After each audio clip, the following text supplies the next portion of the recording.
Yo, what's up guys? BeatsbyHcien in case this is your first time, and in today's video I'm going to be helping you guys with 5 tips that you can use to improve your mix today.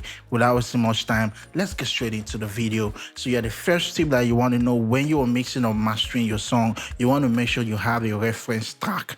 A reference track is basically a already released song, and one thing you have to know even when you're having your reference track is to make sure it has similar vibe with yours. So you don't want to make like a slow Afrobeat song that you now use a fast Afrobeat song to now start using as a reference track. No. So if you're making a chill song, you want to go and look for a popular song that's already released that has the same vibe that you have, drop it into your DAW and just listening to it and what you're trying to achieve, making sure that your own mix is at least a bit closer to what you are hearing. You know, you can just A and B, listen to what is their own sounds like, listen to what your own sounds like when you're creating, and you can drop it into your master channel as well and use a spectrum, you know, a VST spectrum like span Bozengo, just to see the frequencies that are, you know, active, and go into your own and just try to make it match their own. So yeah, you want to get a reference track, and like I said,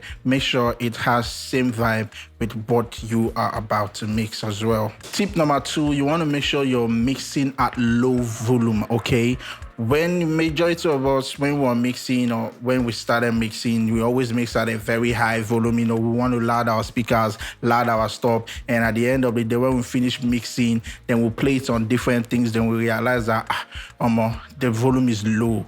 Do you get? As much as you're looking at your levels, you want to make sure you mix low. You know, mix low, it helps you hear a lot of things. It makes you to know what is standing out and what is not standing out. Do you get? So when you're mixing low and something is too loud, you're going to know that something is too loud. Okay. And me personally, when I'm mixing, I put my sound card volume at the middle or slightly 11 o'clock, and I mix, and I just try to balance things and make it get better. So you want to make sure you mix as low volume, and this is going to help you achieve a better mix. The third thing you want to do when it comes to headroom, I'm going to show you my DAW on this one. And yeah, when it comes to headroom, the first thing I do when I am mixing is I take this up to +6. The reason why I do this is so that when I'm mixing, I'm making sure that the overall volume doesn't cross this 0 line here, so that by the time I drop it down, everything automatically comes down and I have a 6 to 5 dB headroom. Let's experiment using this track. So I'm going to load all of this, take this up,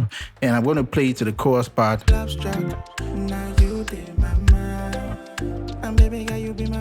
So you can see, even for this one, even if I take it up like this,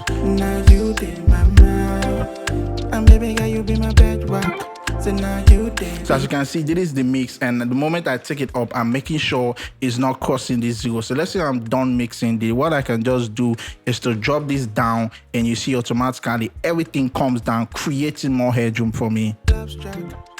Then I can bring in the master,